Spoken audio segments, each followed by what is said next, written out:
Welcome to episode 12 of Believe in TCU. I'm Zion Trammell, and today I'm joined by Ian Apetian and Seth Daddle. In today's episode, we'll discuss TCU's win over Utah and talk about two of the biggest games that went on over the weekend in the SEC. But, guys, quickly, a check in. How are we doing today on this Monday morning as we're recording? Yeah, pretty good, pretty good. Should be a good chill week. Glad that TCU won, so it's nice to have a victory Monday. But no, doing pretty well to start the week. Been a minute since we've had a victory Monday. It's been a minute.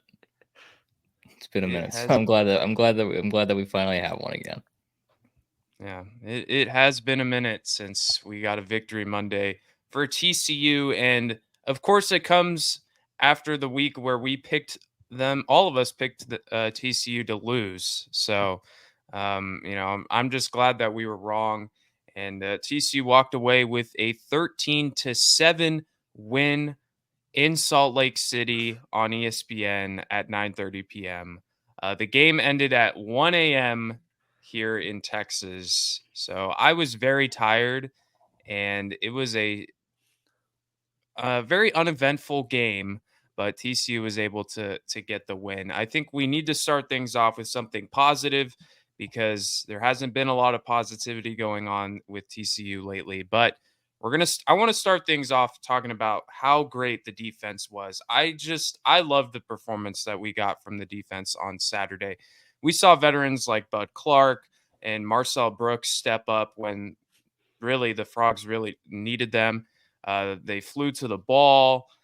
They got off the field on third down, which is something they've struggled with this season. Utah was, I think, 2 for 15 on third down. So that was a really encouraging sign to see from the TCU defense. And I feel like we really saw uh, the best game plan executed from Andy Avalos this season. And it was really just a tremendous performance overall. But I wanted to get your guys' thoughts on this game. Just talking about TCU at this point. Yeah, no, I mean this was by far TCU's best performance defensively this season. I mean, outside of looking at that LIU game, TCU's defense showed up on Saturday in Utah.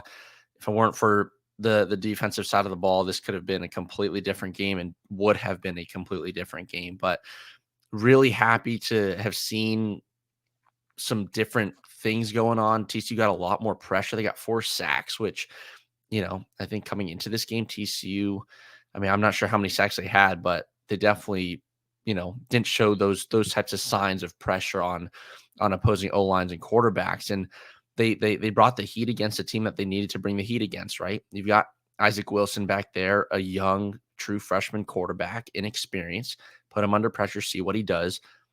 Utah struggled mightily in the rushing game. TCU was able to defend that properly, which was a point that I was concerned about with Mekhi Bernard. Um, but no, this defense really showed up, and I mean, whatever they did in preparation for this week, obviously it's going to be different for Texas Tech. It's not going to be exactly the same, but you'd love to see them take some of this momentum and try to build this into this next game against Texas Tech and maybe throughout the rest of the season. But a really good bounce back performance defensively. And maybe a little bit of that can be attributed to the bye week, having some more time to prep. But also obviously Utah without Cam Rising, it's a very different offense. But look, TCU did what they were supposed to do, and that's something that TCU hasn't been doing much this season, is doing what is expected. But they showed up on Saturday defensively, and I think that's all that we can ask for. Yeah, I mean, we have to mention, obviously, like you did, Ian, that this Utah offense is very one dimensional without Cam Rising, and even with Cam Rising, like last week, whenever he was very obviously injured, it was just a very bad offense, and it was once again, it was so bad that Utah's offensive coordinator resigned yesterday after 3 years with the team. No, 5 years with the team. Sorry. So how about that? Shout out Andy Avalos. If there's anything that he can point to on his resume, it's I got that guy to quit. But uh, it was bad and it was one dimensional. But here's the thing: Houston's offense is bad, and Houston's offense looked good against TCU. And so to go out there and just, as you said, Ian, just do what was expected maybe it wasn't. It actually wasn't expected from me, but do what was, what should have been reality, which is Utah's offense is going to struggle. Then you do that, and then you go out there and the offense does barely enough to win the game, and you feel good. In fact, so they only have 267 total yards and 199 passing yards. 70 of those are on one play, which was the big long passing touchdown.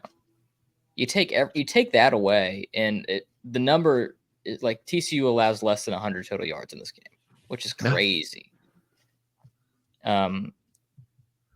What's even crazier is that never once in this game, yes, it was 13-7 at one point, but I had zero confidence that Utah was going to be able to drive the length of the field on a long scoring drive and win this game at any point, especially late in the fourth quarter, which it made it so much more infuriating whenever the offense kept giving them opportunities to do that. But yeah, it was so refreshing to just sit back and relax and know that, like, with 4.5 minutes, like, I can trust that they're not, as long as they don't let up any explosive plays, then they got this and they're good to go.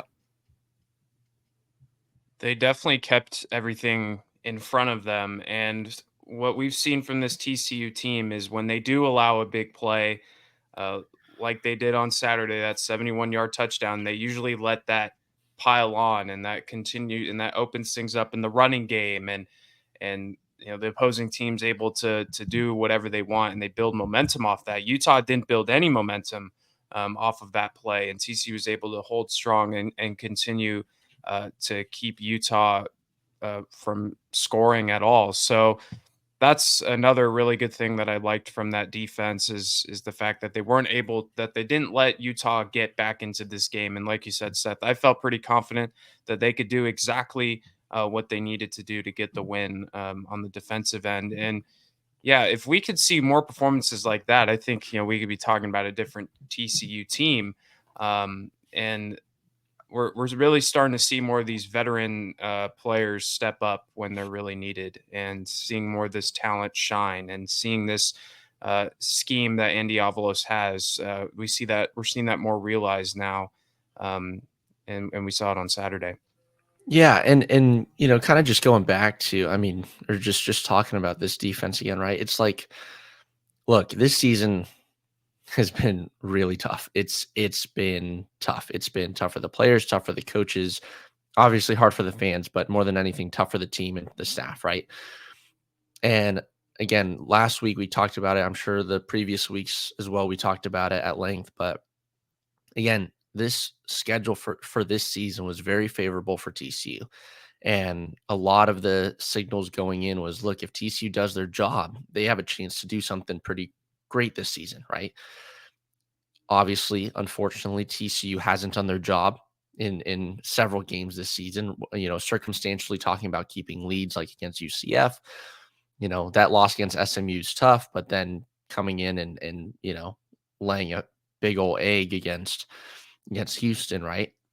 But coming into Utah, being able to just show that you've got a stout defense, whether or not Utah's offense was torn apart and one dimensional, right? What they did this week was something that they haven't done all season, and that is to actually meet their expectations, meet maybe what reality is, like Seth mentioned, right? Is that Utah is going to struggle, so you better be on your game. You better not give up a ton, and they didn't, right? And I think maybe a lot of people will say, look, TCU did exactly what they should have done.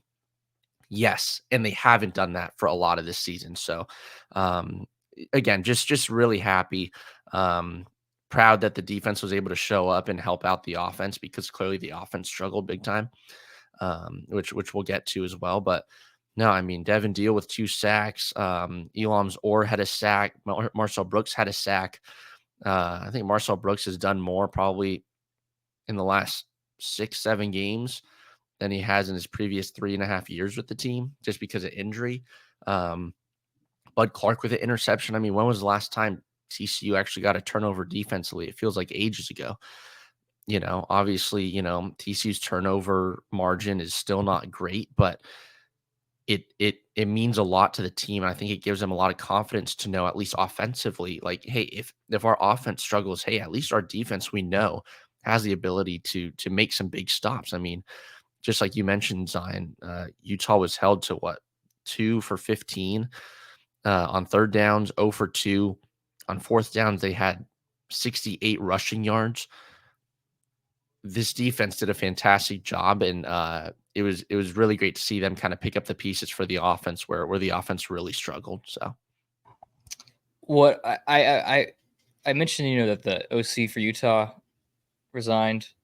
I have a lot of I question, what was going on with them a lot. Yes, like they're one dimensional, but they were playing a lot of this game like it was 35-0 instead of 13-0. Like a lot of panic time play calls, it felt like, which played into, TCU's hands when it was like, no, your defense is doing great. You do not have to worry about TCU scoring, especially in the second half. Like the 68 rushing yards is like a crazy stat, 2.6 yards per carry, but they definitely could have run the ball more if they just wanted to. They didn't. There was no reason that Isaac Wilson, how many times did he throw the ball? Should have thrown He it threw it 33 times last night or on Saturday night. Like Yeah. it that you utilize him in 11 of those carries for Utah. They had 26 carries. They only had Mekhi Bernard only had 13 carries. 11 of them were by Isaac Wilson, and 4 of those are sacks. So it's just kind of baffling to me that you would play that game like you're losing by a lot, even though the deficit was 2 scores. It's one of those things where after TCU's field goal in the third quarter, they didn't score again. So it was just kind of baffling to me. I thought I just mentioned that, like, yes, like the defense played good, but also it was they very much were playing TCU's game, which is not something we've seen. Which props to TCU for making an opponent have to play into what they want to do. We haven't seen that a lot this year. So props to that. I've wanted them to do that for so long, and they finally did it. And they did it so well that the guy quit. Did it so well. Oh man. Good point, Seth. Very good point. But TCU, I mean, and not to mention it's a tough atmosphere to go win in Salt Lake City. They kept that crowd out of the game for the most part. So, if you would have told me back in August that TCU is going to win the game against Utah, I'd be like, all right, we are undefeated right now, right? Or we have 1 loss. No, we have 3, but you'll take it. It's especially discouraging given that the teams that we've played on the schedule, besides SMU, are all bad. Yeah, and we'll kind of get into that a little bit as well, but we still need to mention the offense. We've been talking so much about the defense. There is another side of the ball in football, and the offense really struggled. And I'll give credit to Utah's defense as well. They have a pretty stout defense. They've done a really good job of holding teams, out of the end zone when they get inside the 20-yard line.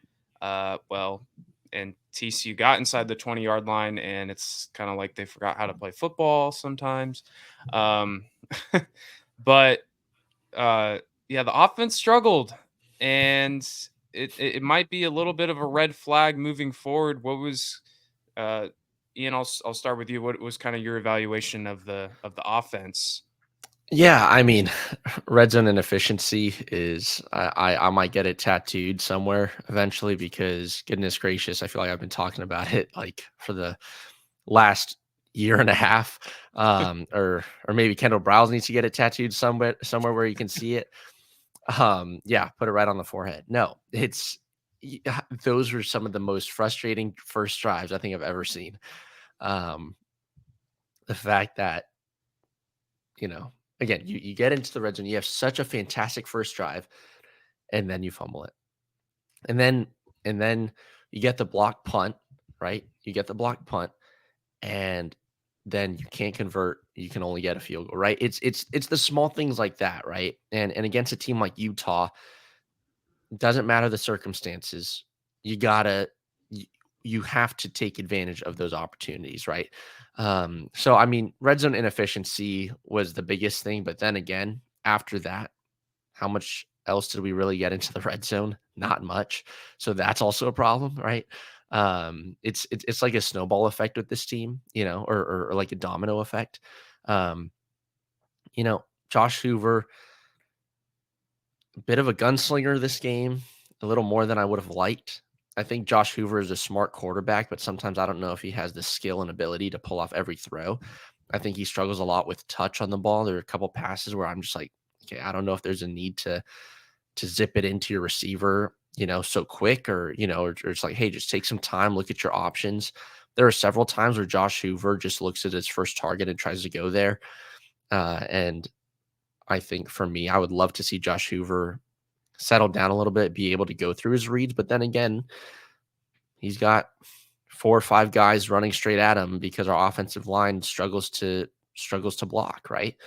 And then as a result of our offensive line struggling, our rushing game struggles too, right? Outside of Savion Williams, who, I mean, 7 carries for 72 yards. He had a big 25, 30-yard rush. Trent Battle did a really good job. Outside of that, Cam Cook, 9 carries for 13 yards. It's the same old Cam Cook, right? And I'm trying to take positives too, right? But the passing game was very strange. The rushing game was very underwhelming in certain moments. But yeah, it's this offense should treat their defense to a nice dinner this week, because the offense needed to be carried throughout this game. And I think third down inefficiency was horrible. 4 for 17 is unacceptable. But that's where I stand. We still won, very happy, but offense had some big struggles too. Did y'all hear the announcing crew after the booth talking to Brock Osweiler talking about what impressed him the most about this game? And he said Josh Hoover. Really? Did he say that? Yeah. And I'm just like, and his reasons were he came in here, he didn't turn the ball over, and it was a tough environment, and he managed the game well. And I guess sure, but also he was 22 of 41 with no touchdowns, a fumble, and which was bad. It was a bad fumble. It was a really bad fumble. Oh my gosh, dude! I was like that, and then the blocked kick. I'm like, oh, here we go. He finally pulls it on like the read option, or on like that zone read or whatever, and he fumbles it. He's just not good at the mesh point. We got to stop running option plays. We have. Yeah. I think it is like it's a waste of like 2.5 seconds or 2 seconds, a second and a half of just like tomfoolery. Like, we're not gonna do anything special. We're not. Like, keep it simple. Yeah, I don't know. Sorry. I just don't like the option plays anymore, especially after the fumble. Well, to my point about like, Osweiler saying that Hoover impressed the most. I don't know. He is regressed from week 3. Like, he is worse than he was earlier in the year. He is regressing, and he's still the guy. Like, I still think he's the best option that this roster has for TCU to win football games. I definitely don't think TCU wins this game if Ken Seals is the quarterback. But because while Hoover makes, those boneheaded decisions and, he struggles with touch, man, sometimes there's a couple times where he throws a dime and you're like, wow, that was a good throw. Like that throw to Eric McAllister on that wheel route down the sideline early in the second quarter, I think, was chef's kiss. Yeah. Like, that was amazing. But other times you're like, oh, nope. Oh, yeah. What was that? Yeah, Josh Hoover has flashes of brilliance, right? And that's where I kind of go back and look at Duggan and compare the two, and it's like they're very different quarterbacks, Hoover and Duggan, in terms of maybe their abilities. I mean, Duggan is much more has the ability to run and things like that, but every, I'd say, I don't know, average of every 6 plays, there's like one pass you're just like, whoa, you're like, I don't know what that was. Let's reel it back in here, right? But Josh Hoover has moments of brilliance where I'm just like, wow, he's got the talent, he's got the IQ. I definitely think he has the IQ. but I think sometimes the skill set is what holds him back from making certain passes or making certain decisions. But I agree. I think Josh Hoover has regressed a considerable amount since the start of the season. Uh, and I mean, I didn't hear Brock Osweiler's comments. I turned the game off immediately and went to bed, but nothing against Brock Osweiler, but it tells you what kind of quarterback he was if he says that he was impressed by Josh Hoover, because I mean, if that means you're not watching this team this season, if you say you're impressed by Josh Hoover after this game. Well, It I don't know does. what to attribute. I know, yeah, that is very true. I don't know what to attribute the regression to other than that. I think after week 3, he built some bad habits of pressing, and then those things are like it just lingers. Yeah. And this was a game where you didn't need to press. Utah was doing nothing offensively. They could have taken their time. And, well, actually, the problem is that they can't take their time driving down the field because they're awesome, or not awesome, but they're pretty good inside the 20s. And then once they get to the 20, obviously they suck. The problem is that they don't have that dude that can just take the top off the defense and go score anymore. Like, I guess you would say that would be Jack Besh, but defenses know that like if they just do the bend but don't break, then they probably have a good shot against you. Yeah. So it's Utah did exactly what TCU did offensively, just kept everything in front of them. And I mean, they got to the red zone 5 times and scored 13 points.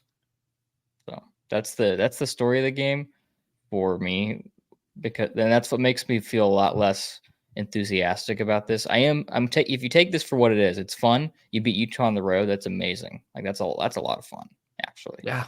It's a lot of fun. And then you step back from it for a little bit and you think moving forward, okay, how do we manage against everyone else?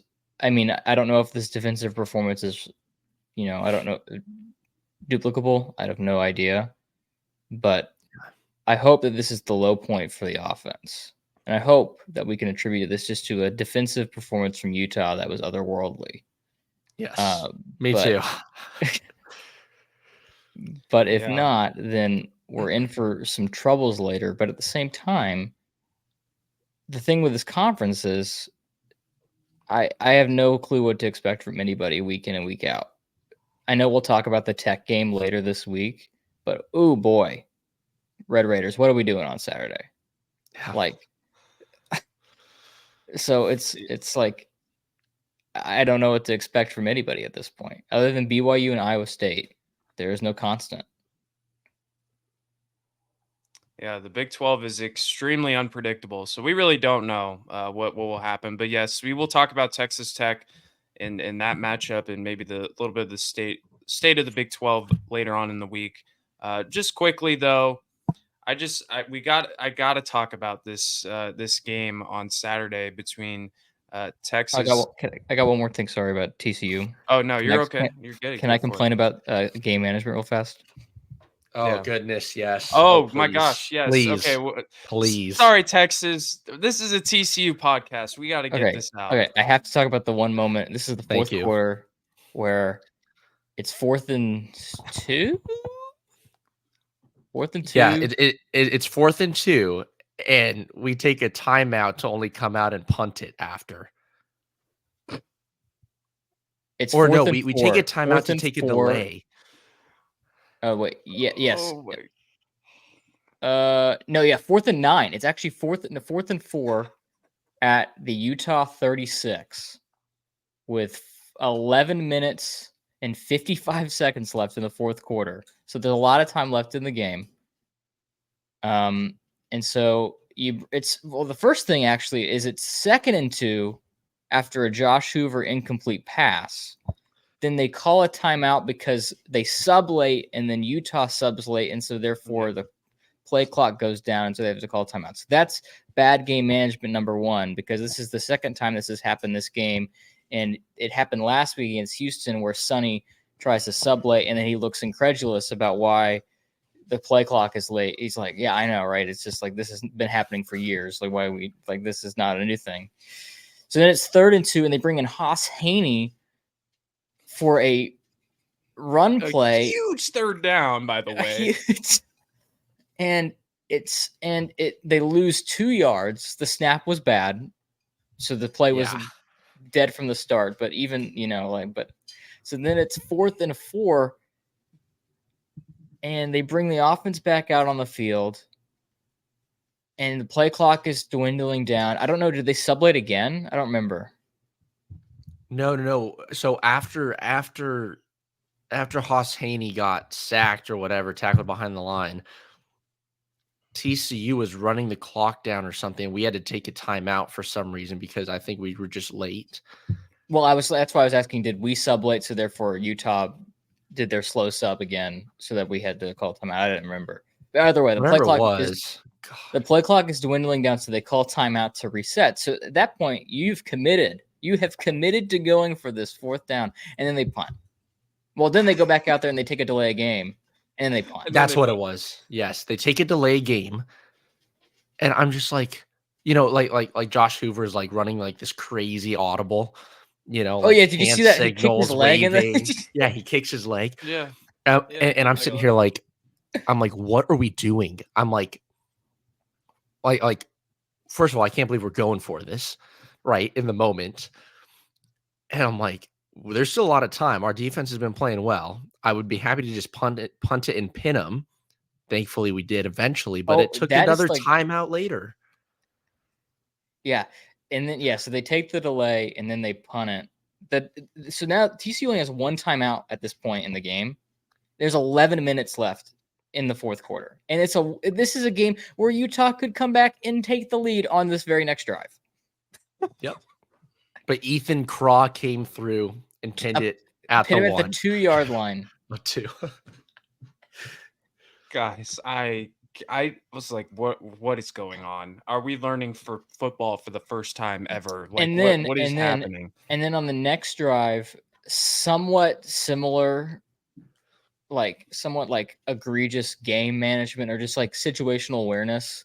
So it was the Bud Clark pick when it was 4th and 2 at TCU's own 48-yard line, and he picks it at the 17. Just bat that down, buddy. It's like 30. It's 37 yards or whatever, 39 yards of field position that would just. And then TCU goes 3 and out.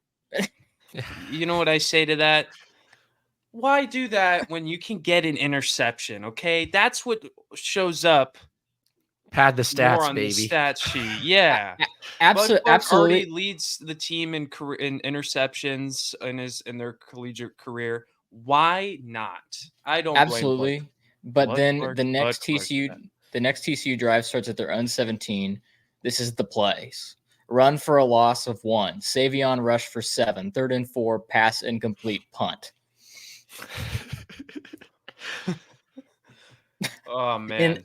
And a minute and 20 seconds have gone off the clock, and Utah has the ball at their own 37. Luckily, they suck too, so they also turn it over on downs, and then TCU wins.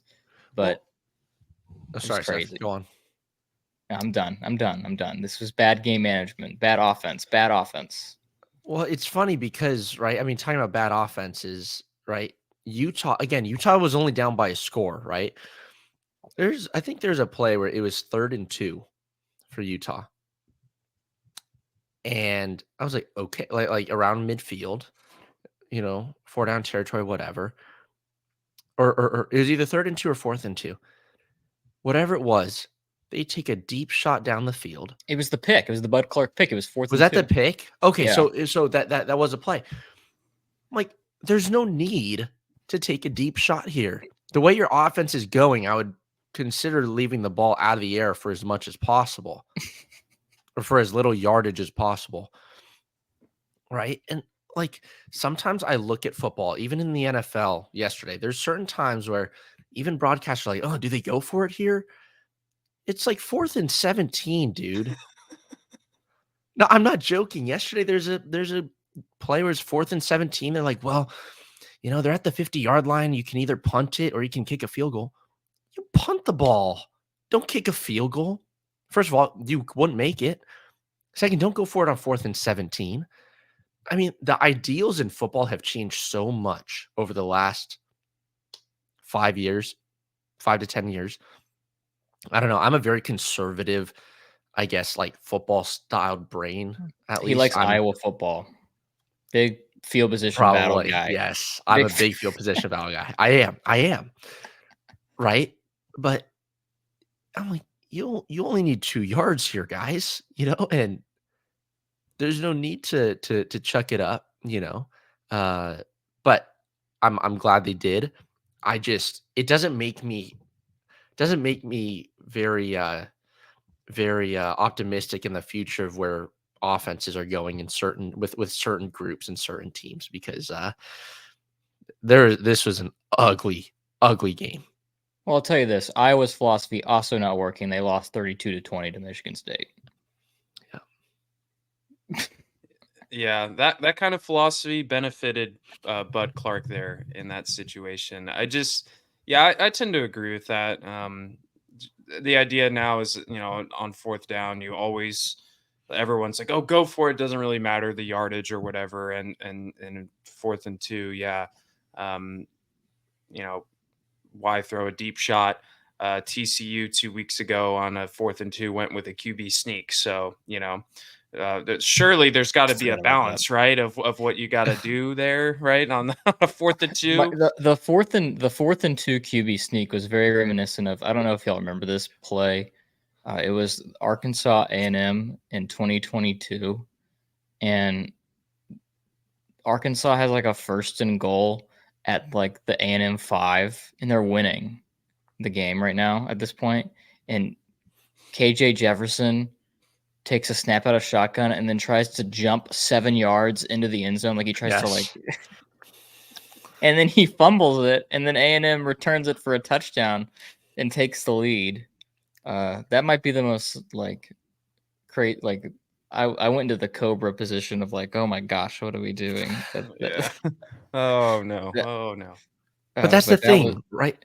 TCU's 3-3, or it's like, why are we doing these things when we're 3-3?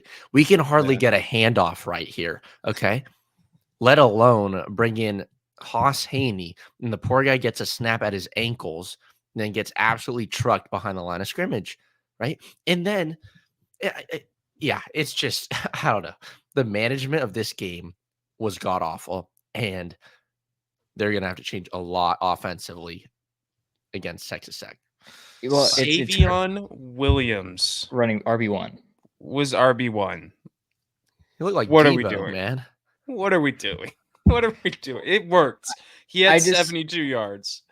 I'm just Well, what are completely we baffled that Sonny's game management, his 3rd year at TCU, his like bazillionth year as a head coach, is somehow worse than it ever has been. Yeah, it's weird. It feels like there's so many moments in every TCU game that's like it's an amateur mistake.